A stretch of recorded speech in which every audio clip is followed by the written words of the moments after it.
ऐसा लग रहा है हमारा कन्हैया ऐसा आकर्षित करता है, जैसे ऐसा लग रहा कि हमारे अभी हाल बिल्कुल थोड़ी देर पहले ही चौराहे पे ही मिले हो हमारे को, अभी बुला ही रहा है जैसे आशीर्वाद देने के लिए। जोरदार करतल ध्वनि से अपने देवता का अभिनंदन करें। कितने रूप में पूजा जाता है उनको, कितने रूप में, कौन कौन से रूप की बात करें, कोई एक रूप हो तो बताओ। एक व्यक्ति कितने प्रकार के जीवन जी सकते हैं, लेकिन सब में जी करके कमल के पुष्प की तरह किसी में लिप्त नहीं, सबसे निर्लिप्त, सबसे ऊपर। मैं अभी विस्तार से बात करूंगा। इसके पहले मंच पर हमारे अपने यहाँ के विधायक, पहले हमारे प्रभारी मंत्री राकेश जी के लिए जोरदार तालियां बजाओ। उनने रसखान की सुंदर पंक्तियां सुनाई। इसी के लिए तो भारतीय जनता पार्टी जानी जाती है। हमारे यहाँ हिंदू मुसलमान का भाव नहीं है। हमारे यहाँ परमात्मा को, सृष्टि को, समष्टि को, व्यष्टि को समझने वाले लोग चाहिए। इसलिए रहीम, रसखान यहाँ की माटी में अपने आप को जोड़ करके चले तो आज सदियों से उनका हम स्मरण करते हैं। लेकिन सावधान, जो यहाँ का खाता है और कहीं और का बजाता है, ये नहीं चलेगा। भारत के अंदर रहना होगा तो रामकृष्ण की जय कहना होगा। इनके बाहर कुछ नहीं है। हमारे अपने देश के अंदर हम सबका सम्मान करना चाहते हैं, हम किसी का अपमान नहीं करते हैं। हमारे देश के अंदर पवित्रता के बलबूते पर कितना अच्छा लगता है। आज मैं चंदेरी के हस्तशिल्प के उस अलग से चंदेरी की साड़ी बनाने वाले, कौन सा कैंपस बोलते हैं उसको, हैंडलूम पार्क में गया। क्या हिंदू, क्या मुसलमान, क्या धूमधाम से मेहनत कर रहे हैं। जोरदार तालियां बजाओ सभी के लिए। ये पवित्रता का भाव चाहिए। हम तो सर्वे भवन्तु सुखिनः, सर्वे सन्तु निरामया, सबके लिए पवित्रता का भाव रखते। भाई आपकी पूजा पद्धति कोई भी होगी, आप किसी भी धर्म को मानते हो, सब छूट है आपको, लेकिन सबसे पहले देश की देशभक्ति भी चाहिएगी। देशभक्ति के बिना कुछ नहीं हो सकता है। देश है तो हम सब रहेंगे, इसलिए देशभक्ति की जरूरत है। हमें इस बात की प्रसन्नता है आज के इस अवसर पर हमारे यहाँ के लोकप्रिय विधायक, इनका नाम ही जगन्नाथ, उड़ीसा, क्या नाम है, किसके भात किसके हाथ, क्या है कहावत, जगन्नाथ के भात जगत पसारे हाथ। जय जगन्नाथ, वाह, जोरदार ताली बजा, जय जगन्नाथ। जगत के अंदर अपनी आस्था की ज्योति जगाने वाले और सबके लिए भरपेट भोजन, सबके लिए भात, सबके लिए आशीर्वाद देने वाले। अरे यही तो एक नाम भगवान कृष्ण का जय जगन्नाथ भी तो है। जोरदार अभिनंदन करो। क्या बलभद्र और कृष्ण भगवान की रथ यात्रा निकलती है, पूरी दुनिया तरसती है उनको देखने के लिए। वो रथ भी हर बार इतना बड़ा भारी बनता है, पूरा देश आनंद में डूब जाता है। कितने बार आनंद की बात करें, कैसे कैसे आनंद आता है। जीवन में अगर जन्म लेना हो और जीवन सफल करना हो तो पृथ्वी लोक पर देवता भी जन्म लेने के लिए तरसते हैं, और हम तो और भाग्यशाली हैं। भगवान रामकृष्ण की धरती पे जन्म लेते हैं, ये हमारे कई जन्मों का पुण्य है। उसी के कारण से हमारे सभी देवी देवताओं के पूरे जीवन को समझने जाओगे तो कदम कदम पर उनने व्यक्तिगत कष्ट उठाए, व्यक्तिगत तकलीफ उठाई, लेकिन हर तकलीफ में भी होठों पे मुस्कुराने की मुस्कुराहट कायम रखी। कष्ट तो सबको आएंगे, परेशानी सबको आएगी। हमारे विजेंद्र सिंह जी से लेके केपी यादव जी, सबके लिए ताली बजा दो। हमारे आलोक तिवारी जी से लेके लोधी जी तक, पिछोर के विधायक और हमारे अपने सारे मित्रों के लिए, पूरे मंच के लिए जोरदार ताली बजाओ। हमारे अपने इस भाव के लिए आज जन्माष्टमी मनाने का मौका आया तो मैंने कुशाभाऊ ठाकरे जी के भी आज ही जन्म दिवस है, हमारे संगठन के तपोनिष्ठ भगवान कृष्ण के आराध्य जिस प्रकार से कुशाभाऊ ने जीवन जिया है, मैं उनको भी प्रणाम करता हूं, उनको भी स्मरण करता हूं, उनके इस काम को भी स्मरण करता हूं। आजादी के बाद पूरा जीवन उनने मानव सेवा के लिए दिया, हमारे अपने संगठन के लिए दिया। व्यक्ति का आना और जाना परमात्मा की कृपा है,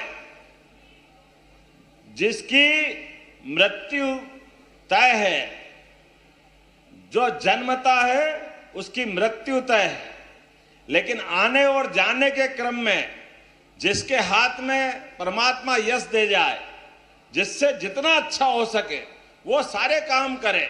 आज जिनको मैं स्मरण कर रहा हूं, भगवान राम के साथ लक्ष्मण जी के मंदिर पे भी ले गए थे आप, बोला जय जय श्री राम।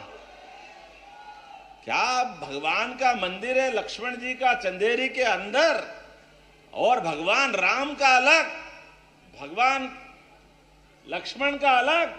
और क्या बताया कि जल झूलनी एकादशी के दिन दोनों का मिलन होता है। कितना आनंद आया भगवान के मंदिर में जाकर के। वाकई ये चंदेरी जिसका आदि न अंत सदैव उपस्थित है, ऐसी नगरी चंदेरी हर युग में हर काल में उपस्थित है। मुझे इस बात की प्रसन्नता है, हमारे अपने 1528 के अंदर भी यहीं बाबर के साथ युद्ध में वीरता के बलबूते पर राजा मेदिनी राय ने अपनी शहादत दी और 1600 ज्यादा रानियों ने अपने आप को अग्नि में समर्पित करके भारत के अंदर नारियों की ताकत बताने का प्रयास किया कि यहाँ की बहादुर छत्राणियां वीरांगनाएं जान दे देगी, लेकिन भारत की आन नहीं देगी, भारत की इज्जत को मिट्टी में नहीं मिलने देगी। सारी बहनों के लिए अब तो इतना आनंद आता, जहां जाता हूं वहां राखी मेरे से पहले तैयार रहती है, और रक्षाबंधन का तो आनंद ही है। और भगवान कृष्ण को याद कर तो फिर ये ध्यान में आता है 5000 साल पहले बहन और भाई का संबंध क्या होता है, एक दूसरे की रक्षा कैसे की जाती है। द्रौपदी और भगवान कृष्ण को याद करो, द्रौपदी ने जब जब भी कष्ट हुआ, 5 महारथी पति थे उनके, सबके हाथ टिक गए, लेकिन भाई ने सदैव उनकी मदद की। ऐसे गोपाल कृष्ण की आज जन्माष्टमी है, हमें इस बात का आनंद है। इसलिए रक्षाबंधन केवल रक्षाबंधन तक नहीं चलता है, जन्माष्टमी तक चलता है। सच्चे अर्थों में तो भगवान की रक्षाबंधन का जो त्योहार मनाया था, उस त्योहार के अंदर से संसार ने अपनाया उसको कि हाँ ये रक्षाबंधन नहीं है, ये सुरक्षा बंधन है। और सुरक्षा बंधन में पवित्रता है, हमारे संबंधों के, रिश्तों की, कुटुंब परंपरा की, भावनात्मक संबंधों की, और एक दूसरे के लिए जो बन सके सबसे आगे करने की। तो सारी बहनाओं सुन लो, हमारी सरकार बनी है जब से हमने संकल्प लिया है सारी बहनों के जीवन में आने वाले सारे कष्टों को दूर कर आगे बढ़ाने का काम हमारी सरकार के द्वारा किया जाएगा। हमारे कई विरोधी कहते हैं ये योजना बंद हो जाएगी, अब लाडली बहना बंद हो जाएगी, ये नहीं दे सकते, पैसे है नहीं। अरे तुम रोज कहते रहो, रोते रहो, हम देते रहेंगे, लगातार ये योजना चलती रहेगी। अरे बहन बेटी का भला नहीं करेंगे तो किसका करेंगे। हमारे तो देश की विशेषता ये है, हमारा देश एकमात्र 200 से ज्यादा देश दुनिया में है, बड़े बड़े देश अमेरिका, रूस, चीन, जापान, इंग्लैंड, लेकिन वो कोई भी अपने संबंध माता बहनों से नहीं जोड़ते, वो पुरुष प्रधान संस्कृति के माते से जाने जाते हैं। इसलिए कोई अमेरिका माता की जय नहीं बोलता है, कोई इंग्लैंड को माता नहीं बताता। इन दुनिया के अंदर कोई देश माता से जोड़ता अपना संबंध, वो एकमात्र देश है भारत। इसलिए बोलते हैं भारत माता की। यह हमारी संस्कृति है। जैसे ही माता बोलते हैं, माता का वात्सल्य, माता का प्रेम, माता का स्नेह, बहन का दुलार, ये अद्भुत संस्कृति है, अद्भुत। दुनिया तरसती है इस बात के लिए। और इसी का कुछ बात कर लें अगर जन्माष्टमी के साथ, कभी कल्पना करो तो सिहर उठोगे। यशोदा मां के लिए नंद बाबा के घर में नंद घर आनंद भयो, ये जय कन्हैया लाल की इतनी धीरे से बोलो तो मजा नहीं आएगा। नंद घर आनंद भयो, ये जो जय कर रहे हैं, कन्हैया लाल की जय कर रहे हैं ऐसे नंद बाबा। और यशोदा मां के लिए उनके कष्ट को याद करोगे तो आंखें भर आएगी, आंखें कलेजा फटेगा। यशोदा मां ने भगवान कृष्ण के अपने घर में आश्रय देने के लिए, भगवान के लालन पालन के लिए अपनी सगी बेटी को वसुदेव देवकी को दिया। वो ये जानते हुए कि ये बच्ची जो दे रहे हैं ये बचेगी नहीं, लेकिन अपनी दोस्ती की मिसाल नंद बाबा और वसुदेव की कि मेरे मित्र का बच्चा सुरक्षित रहना चाहिए, इस संसार में आतंक का अंत होना चाहिए। कभी कल्पना करो अपने बच्चे को, कोई नवजात बच्चा घर में हो और किसी दोस्त को आप ऐसे दे दो मरने के लिए, कोई सोच सकता है ऐसा क्या? अपन कल्पना करो अपने कलेजे को, टुकड़े को किसी की गोदी में दे, वो रोते हुए बच्चा दिख जाए तो मां छीन लेती है कि भैया ये रो रहा, मेरे को वापस दे दो। लेकिन मौत के लिए, मरने के लिए देना, यशोदा मां का वाकई कितना बड़ा योगदान है। हम उनका याद करें ताली बजा करके अपने इस संस्कृति के लिए। नंद बाबा यशोदा मैया ने अपने कलेजे से ज्यादा टुकड़े को मानकर भगवान कृष्ण को पाला पोसा। अपने बच्चों को तो मौत के मुंह में जाने दिया, लेकिन भगवान कृष्ण के लिए भूल से कांटा लगने की तो बात छोड़ दो, कोई की काली निगाह भी पड़ जाए तो यशोदा मां को नींद नहीं आती थी। कोई दूसरे के बच्चे को कितना प्रेम कर सकता है, यह भगवान कृष्ण के उस जीवन से सीख सकते हैं। और भगवान ने भी मां के साथ जो संबंध और लीलाएं की है, आज भी कोई भी मां बेटे को याद करना हो तो देवकी को याद नहीं करते, यशोदा और कृष्ण भगवान को याद करते हैं कि मां बेटे का संबंध हो तो हर घर कन्हैया हो और हर घर यशोदा हो। यह हमारी संस्कृति है, इसके कारण से हम जाने जाते हैं। इसीलिए कल हमने धूमधाम से जन्माष्टमी की शुरुआत में इंदौर के अंदर बड़ा भारी कार्यक्रम किया। 5000 बहना यशोदा मैया बन के आई और अपने भांजे को कृष्ण बना, भगवान बना के लेके आई। हम में से सब लोग सुनना, अगली बार जब अपना ऐसा जन्माष्टमी मने तो आप भी अपने अपने स्तर पर ऐसे ही अपनी यशोदा मां को बुलाना और कन्हैया को याद करना, जिसके माध्यम से वो आनंद का दृश्य फिर जिंदा होना चाहिए। यशोदा मां का वो त्याग मालूम पड़ना चाहिए, यशोदा मैया का वो त्याग समाज के बीच में आना चाहिए। और कृष्ण भगवान के जीवन के कष्टों की तो बात ही क्या करो, जाने अनजाने हमसे अपराध हो जाता है। हम मटकी फोड़ते फोड़ते भक्ति भाव में भगवान कृष्ण को क्या कह देते, माखन के लिए क्या कहते, क्या बोलते, ये गलत बात है, भूल से भी मत बोलना। जिस कन्हैया ने जन्म के पहले से ही कंस के कष्ट भोगे, अब ये तो उनको मालूम नहीं थे, उनको कुछ याद नहीं, बच्चे हैं, लेकिन घर में यशोदा मां पाल रही है और पूतना मारने आ रही है। ये तो अच्छी बात है कि भगवान ने पूतना को ही मार दिया, नहीं तो जहर पिला नहीं थी घर में, चलो कोई बात नहीं। उसके बाद वारणा व्रत आता है, बकासुर आता है। आप बताओ कि छोटा बच्चा धीरे धीरे बड़ा हो रहा है, वो तो दूध पीता जब मालूम नहीं था उसको, लेकिन जो 5 साल का हो जाता है, जब वारणा व्रत उसको मारने आता है तो भगवान उसको मार तो देते हैं, लेकिन यशोदा से पूछते तो मैया ये कौन है, तो मां क्या कहती, बेटा तू अंदर रहा कर, घर के अंदर, ये सब कंस के लोग हैं, जरा तेरे को इससे खतरा है, तू अंदर जरा छिप के रहना। अब भगवान कृष्ण के दिमाग में आ जाता है कि कोई कंस है जो मेरा दुश्मन है। फिर वो 8-10 साल के होते हैं, दूसरा आता है, वो भी कंस के भेजे हुए व्यक्ति की तरह बकासुर आता है, वो भी मारना चाहता है। अब आप बताओ कि भगवान कृष्ण को ये मालूम पड़ गया कंस कोई दुश्मन है, वो घर में माखन बन रहा है और माखन मटकी में भर के रोज जा रहा है, तो बच्चे को मालूम तो पड़ता है अपना दूध कहीं बंदी में पहुंचाओ तो मालूम है दूध किस सेठ के जाता है। कोई व्यापार अपने यहाँ करते तो मालूम तो पड़ता ही है। तो भगवान ये तो पूछते होंगे कि ये कहाँ जा रहा है माखन। अब नंद बाबा यशोदा मैया को ध्यान नहीं, भोलेपन बोलते कंस के यहाँ जा रहा है। बोले कंस के यहाँ क्यों जा रहा है कि कंस की बहुत बड़ी सेना, उसको माखन देना पड़ता है। तो अब भगवान कृष्ण को तो वो तो बच्चे हैं, लेकिन उनको ये मालूम है कि कंस तो मेरा दुश्मन है, तो दुश्मन को माखन क्यों देना चाहिए, दुश्मन मजबूत होगा और हमारे माखन से ये तो नहीं चलेगा। ये आएगा कि नहीं मन में उनके भाव। तो भगवान कहते नहीं नहीं ये नहीं होगा, मैं नहीं जाने दूंगा।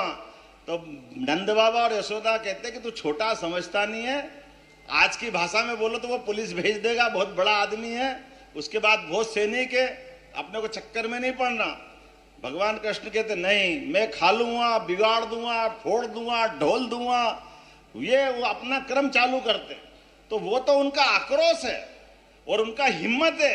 वो हिम्मत हमारी सबके बीच में जो स्थापित होना चाहिए, वो अपने बोलने से उसकी इज्जत कम होती। जो आप हम उपमा देते हैं, वो अपने दोस्तों से बात करते हैं तो दोस्त कहते हैं हमारे यहाँ भी माखन बन रहा है, कहाँ जा रहा है, बोले कंस के जा रहा है। अरे ये तो गलत बात है, अपन तुम सब एक टीम बनाते हैं, हमारी ताकत बनेगी, तुम्हारे घर का माखन हम खा जाएंगे, हमारे घर का तुम खा जाओ, हम तुम्हारा ढोल दे, तुम हमारा ढोल दो, हम कंस के यहाँ तक नहीं पहुंचने देंगे। ये भगवान का विद्रोह है, आक्रोश है। ये होना चाहिए कि नहीं होना चाहिए? ये उनका पुरुषार्थ है। बचपन में छोटे भले ही हैं, लेकिन समझ में उनको ये आ गया कि आज नहीं तो कंस से लड़ना पड़ेगा, और जब लड़ना पड़ेगा तो वह हमारा माखन खा के मजबूत कैसे हो सकता है। तो जाने अनजाने अपने भगवान को अब भूल से भी ये मत बोलना जो हम बोलते हैं, माखन का दृश्य लाना, माखन मटकी फुड़वाना, माखन खिलाना, लेकिन भगवान को ये उपमा मत देना जो जाने अनजाने हम दे देते हैं। ऐसे एक नहीं कई रहस्य हैं। भगवान कृष्ण शिक्षा को क्या महत्व देते हैं ये हमारे सामने। कंस को मारने के बाद भी शिक्षा ग्रहण करने उज्जैन में आए। 64 कला, 14 विद्या, 18 पुराण, 4 वेद। अरे इतना तो कोई पढ़ा ही नहीं होगा। इसी कारण से एकमात्र भगवान अपने हैं श्री कृष्ण, जो विद्यार्थी करके भी आते हैं और जीते जी जगत गुरु कहलाते हैं। जगत गुरु की संज्ञा भी अगर किसी को मिली है तो भगवान कृष्ण को मिली है। और मित्रता की पहचान, गरीब अमीर की दोस्ती में आदमी कितना ही बड़ा हो जाए, लेकिन गरीब से गरीब दोस्त को भूले नहीं, ये पहचान भी किसी ने बनाई। तो भगवान कृष्ण की अपनी सुदामा से मित्रता का प्रसंग हम सबको मालूम है अपने दोस्त के साथ का। और सबक भी कितना बड़ा देते हैं।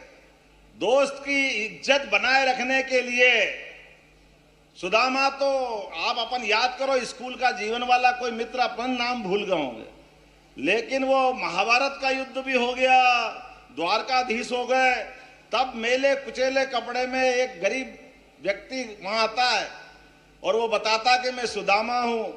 तो द्वारपाल और बाकी अधिकारी भगा देते, बड़ी मुश्किल से, वो मानता नहीं। तो बताते कि कृष्ण भगवान से कहते कोई सुदामा आया है, दौड़े दौड़े आ जाते हैं। और आने के बाद हम सबको याद है, अपने मित्र को उसकी हालत देख के भगवान को आंसू आ जाते हैं। 1 दिन 2 दिन 3 दिन लगातार 6 महीने तक रखते हैं। सुदामा परेशान है कि मेरे को जल्दी जाना, मेरे घर बच्ची की शादी करना, मकान है ही नहीं, गरीबी, हालत बहुत खराब है, सुबह खाओ तो शाम के ठिकाने नहीं पड़ते हैं, कुछ मिल जाए। लेकिन कृष्ण भगवान कुछ नहीं देते हैं। 6 महीने में अपने बड़ी मुश्किल से 5 महीना, 6ठा महीना, तब वो कहता कन्हैया तू नहीं मानेगा लेकिन मेरे को जाने दे। भगवान कहते हैं हाँ आप चले जाओ। 6 महीने रोकने के बाद जब भगवान के घर से वो जाने लगता द्वारका से, भगवान एक चवन्नी भी हाथ में नहीं रखते।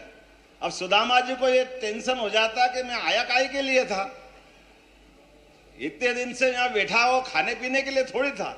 बेचारे को याद आने लगी मेरी श्रीमती क्या कर रही होगी, बच्ची का क्या होगा, ब्याह शादी क्या करेंगे। उनको तो वो तनाव था, लेकिन इस तनाव के बाद भी कन्हैया पसीजते नहीं है। उनको घर में से भेजते तो रथ में, लेकिन हाथ में कुछ नहीं देते। लेकिन कोई बात नहीं, अब क्या कर सकते, मन में आदमी है, गुस्सा करते करते जा रहा है सुदामा जी। और जैसे उनका घर पहुंचता 8-10 किलोमीटर दूर तक, उनको डर लगता कि पत्नी का सामना कैसे करूंगा, मैं मिलूंगा कैसे, वो मेरे को क्या सुनाएगी। 6 महीने में गए और कुछ लाए नहीं तो काहे के लिए गए। लेकिन ये हमारे लिए गर्व की बात है, 10 किलोमीटर दूर से नौकर चाकर आ गए, सुदामा महाराज हो गए। वो गए तो बेचारे अकेले थे, और घर जाके देख तो बड़ा भारी महल बना, इतना धन धान्य संपन्न कर दिया। ये उदाहरण दिया कि गरीब भले आपका मित्र हो, उसके हाथ में पैसा देने के बजाय पीठ पीछे से मदद करो ताकि उसकी आंखें नीचे नहीं हो। यह उदाहरण भगवान कृष्ण ने सबके सामने दिया। धन संपदा वैभव सब हो सकता है, लेकिन धन संपदा वैभव अपने मित्र की आंखें नीची नहीं करने के लिए नहीं होना चाहिए। वो बराबरी का है। जीवन में सदैव मदद करो, लेकिन मदद पीठ पीछे से करना चाहिए। ये सबक भी भगवान कृष्ण ने दिया। और एक नहीं, मैं तो सुनाऊं तो पूरी रात सुनाता रहूंगा, मुझे बड़ा मजा आता है। लोग कह रहे आप जन्माष्टमी में रम गए, मेरे रमने ही चाहिए। अरे गोपाल कृष्ण का जीवन ही ऐसा है, होना चाहिए कि नहीं होना चाहिए।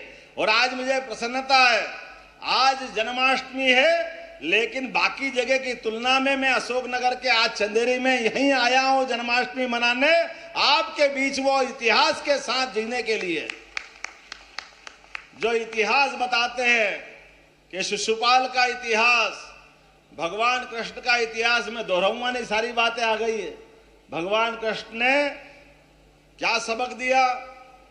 अपने हाथ में बांसुरी भले हो, लेकिन बांसुरी अर्थात हमारी विनम्रता आनंद सब होना चाहिए। लेकिन अन्याय की एक सीमा के बाद व्यक्ति का जन्म दोबारा नहीं होता है, और मृत्यु भी एक बार मिलेगी। इसलिए जन्म और मृत्यु के बीच जब भी मौका पड़े अपने कर्म करने से पीछे नहीं हटना। यही भगवान कृष्ण ने सदैव सदैव हमको पाठ पढ़ाया। इसलिए लोग कहते कि आप शिक्षा नीति में भगवान कृष्ण के पाठ क्यों ला रहे हो। अरे भगवान राम और भगवान कृष्ण के पाठ शिक्षा नीति में नहीं लाएंगे तो किसके लाएंगे। हमारा सौभाग्य है ये शिक्षा नीति का हिस्सा बनना चाहिए। ये हमारे बच्चे इससे सीखे, हमारे अपने पाठ्यक्रम का हिस्सा बने। मैं आज के इस अवसर पर बहुत सारी बातें यहाँ हुई है, लेकिन आज मैं आया था अपने काम के लिए। अब मुझे मालूम नहीं कि यहाँ मुंगावली में कार्यक्रम कर रहा है, वो चंदेरी वाला अलग है। मेरे को क्या मालूम, नहीं तो कहता एक ही जगह कर लो, दूसरी तरफ मत ले जाओ। लेकिन कोई बात नहीं, जन्माष्टमी का दिन है, आज बहुत पवित्र दिन है। आप भी जो जो मांगोगे भगवान कृष्ण को साक्षी रख के सब कुछ देने की घोषणा करता हूं। आपने कहा, हमारे तिवारी जी ने भी चंदेरी को पर्यटन क्षेत्र घोषित किया जाए, और जगन्नाथ सिंह जी ने भी कहा है, तो चंदेरी को पर्यटन का तीर्थ के रूप में घोषित किया जाता है। 5000 साल पुराना भगवान कृष्ण का इतिहास जहां से जुड़ा है, ऐसे सभी स्थानों को, केवल चंदेरी नहीं, जहां जहां भगवान ने लीला की, सभी स्थानों को तीर्थ के रूप में बनाने का हमारी सरकार ने निर्णय किया है। चंदेरी को भी उसमें जोड़ा जाएगा, मुझे इस बात की प्रसन्नता है। इसके साथ साथ आपने कहा कि लक्ष्मण जी के मंदिर ले गए थे, और जल झूलनी 11 में डोल आते हैं, और डोल में वहां जगह नहीं है, आपको हाल वाल बनाना है। तो हमने कहा यहां भी हाल बनेगा, और पूरे प्रदेश में गीता भवन बनाए जाएंगे भगवान कृष्ण की गीता को अमर करने के लिए। हर नगरी निकाय में जहां जहां भी भगवान कृष्ण के जीवन के आध्यात्मिक चर्चा, परिचर्चा, ज्ञान चर्चा, अलग अलग कार्यक्रम, ये सब होना चाहिए। इसलिए सरकार के द्वारा हर स्थान पे गीता भवन बनाने की हमारी सरकार ने घोषणा की। मुझे बता गया है, ये मुस्कान बेटी ने कोई पर्वतारोहण में बहुत बड़ा काम किया, तो 4 लाख रुपए उसको भी देने की यहीं से घोषणा करता हूं, जिसने बहादुरी का बड़ा रिकॉर्ड बनाया। आपने कहा कि नई सराय में कॉलेज खोलने की घोषणा है, मुझे मालूम नहीं आबादी कितनी है, लेकिन 40 किलोमीटर तक कोई कॉलेज नहीं आप कह रहे हो, पर आबादी कितनी है? आबादी बहुत बड़ा एरिया है। चलिए कोई बात नहीं, परीक्षण करके आपके आधार पर वहां पर भी घोषणा करेंगे कि हमारे यहाँ भविष्य में महाविद्यालय बने। हमारे जगन्नाथ सिंह जी ने उसके बारे में कहा, थोड़ा परीक्षण करने के बाद आपने कहा कि ईसागढ़ में, मैं ईसागढ़ में क्यों, हम तो कोशिश कर रहे हैं एक्सीलेंस कॉलेज में, आज नहीं तो कल सभी एक्सीलेंस कॉलेज में, सभी जिलों में जो एक एक जिले में कॉलेज दिया है, भविष्य में सबदूर कृषि महाविद्यालय खोला जाएगा। यह हमारी सरकार ने निर्णय किया है। कृषि में जब आगे बढ़ रहा है तो ये मौका मिलना चाहिए कि नहीं मिलना चाहिए? मुझे इस बात की प्रसन्नता, आपने कहा कि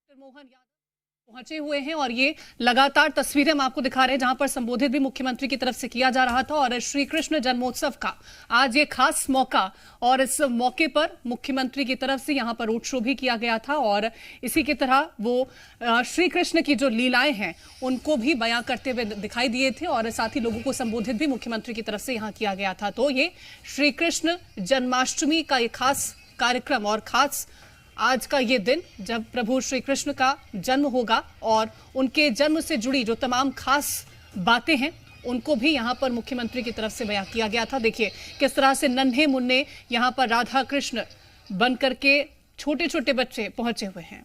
कॉलेज दिया है, भविष्य में सबदूर कृषि महाविद्यालय खोला जाएगा, यह हमारी सरकार ने निर्णय किया है। कृषि में जब आगे बढ़ रहा है तो मौका मिलना चाहिए कि नहीं मिलना चाहिए?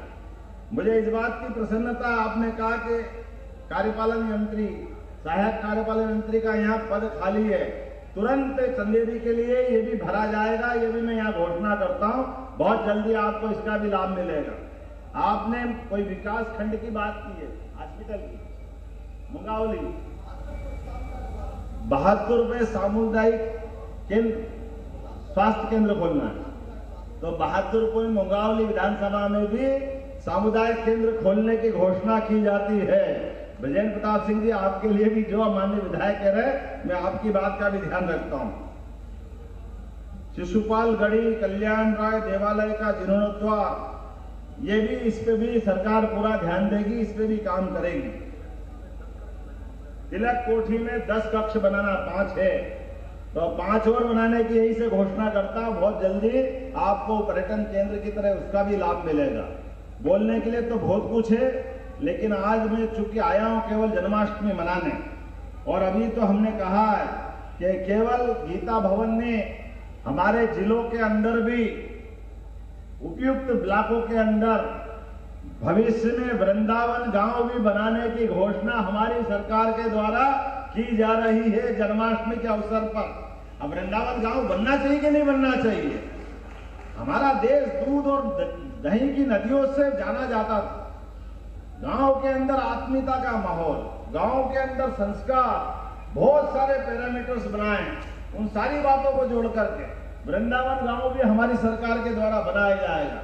मुझे एक और बात की जानकारी देना, यहाँ पशुपालन का व्यवसाय कौन करते हैं? जिनके यहाँ दूध उत्पादन होता है, हाथ खड़े करो। दूध उत्पादन, मेरे को क्या मालूम इतने सारे हाथ खड़े हो रहे हैं। आप चिंता मत करो, जैसे गेहूं धान पे बोनस देते हैं, हमारी सरकार के द्वारा दूध उत्पादन पर भी बोनस देने की बहुत जल्दी घोषणा होने वाली है। आपको दूध खरीदने पे भी, वो 10 गाय से ज्यादा जो अपने घर में पशु पालन करेगा, 10 गाय या भैंस, ऐसे सभी लोगों को भी अनुदान देने की घोषणा हमारे द्वारा की गई है। उनको भी ये प्रोत्साहन दिया जाएगा। 33 करोड़ देवी देवता गौमाता के अंदर होते हैं, ऐसे में हमारी गौमाता सड़क पर मारी मारी फिरे, ऐसे इस माहौल से तो भारत नहीं चल सकता। हमने तय किया, हमने इस बारे में निर्णय किया है कि जो नगरीय निकाय पहले कांजी हाउस बनाते थे, खिड़क बनाते थे, अर्थात पशुओं की जेल बनाते थे, हमने कहा ये जेल बनाने की जरूरत नहीं है, ना कांजी हाउस बनेंगे ना खिड़क बनेंगे।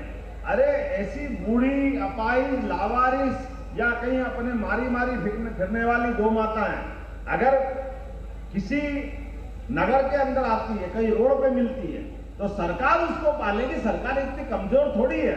जो पैसा लगेगा गौशाला बनाई जाएगी, गौशाला सारी गौ माताओं को पालने का काम हमारे पास रहेगा। और जो गोवंश अच्छा दूध देता है, आपकी आमदनी बढ़ती है, वो हमारे अपने भाई बहन अपने घर में पाले। जो नहीं पाल सकते उनको गौशाला में लाना, ये दोनों व्यवस्था हमारी सरकार के द्वारा की जा रही है। करना चाहिए कि नहीं करना चाहिए? आपको पसंद आ रही तो बताओ ताली वाली बजा करके, हाँ ये होना चाहिए। भगवान कृष्ण के देश में गोमाता के ऊपर कोई कष्ट हो जाए तो काहे की सरकार है। भगवान के साथ हम सब गोपाल हैं। जिनके घर में गाय वो सब गोपाल। भगवान के ऐसे अनंत नाम है, उनके अपने जीवन से हम सब अच्छी बातों को सीखे। मेरी अपनी ओर से आज के इस अवसर पर आप सभी जो बड़ी देर से बैठे, मैं विलंब से आने की क्षमा भी चाहता हूं। और अभी तो शुरुआत है, 5 साल हमारी सरकार रहेगी। चंदेरी में अगली बार भी आना पड़ेगा। लेकिन कितनी अच्छी चंदेरी की साड़ियां हैं, जोरदार ताली बजाओ अपनी चंदेरी वालों के लिए। हमने भी तय किया कि हर जिले के अंदर जहां जिसका उत्पादन होता है उसको प्रोत्साहन देने का काम हमारी सरकार के द्वारा किया जाएगा। मेरी सिंधिया जी से भी बात हुई थी, जोरदार ताली बजाओ आपके सांसद श्रीमान सिंधिया जी के लिए भी। हमने कहा था कि अगली बार फिर हम आएंगे तो साथ में आएंगे। लेकिन अभी 28 तारीख को ग्वालियर के अंदर रीजनल समिट करने वाले, कॉन्क्लेव करने वाले, अर्थात उद्योग धंधे लगाने के लिए पूरे प्रदेश में वातावरण बना रहे हैं। 28 तारीख मतलब परसों इस ग्वालियर के हर जिले के अंदर, उसमें अशोकनगर भी है, गुना भी है, शिवपुरी भी है, सारे जिलों के अंदर और पूरे प्रदेश में जो युवा है जिसको रोजगार चाहिए, आईटी से लगा करके सभी क्षेत्रों में रोजगार परक उद्योग लगाने के लिए हमारी सरकार ने निर्णय किया है। हर युवा के हाथ में काम देने का काम हमारी सरकार के माध्यम से होने वाला है। और हर बहनों के लिए भी अभी आपको रक्षाबंधन के पैसे मिले, किस किस को मिले हाथ खड़े करना। वाह, जोरदार ताली बजाओ अपने आप के लिए भी।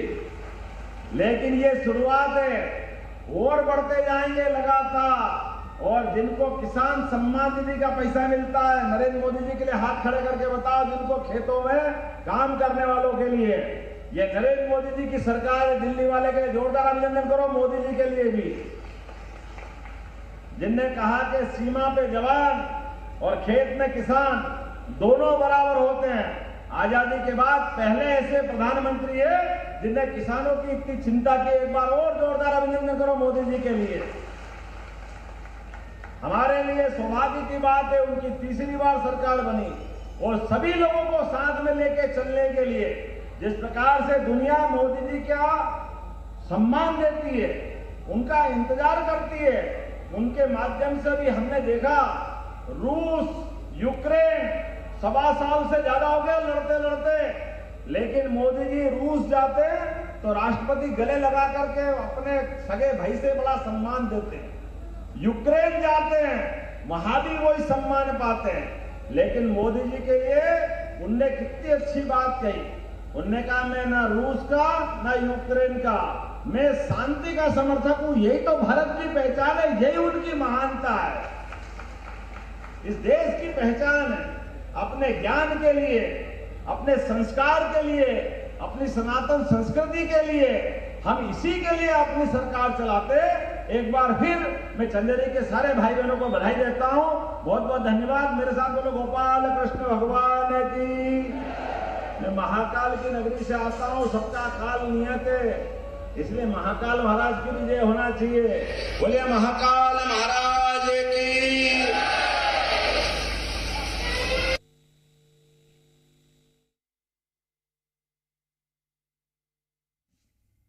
तो मुख्यमंत्री डॉक्टर मोहन यादव को आप सुन रहे थे।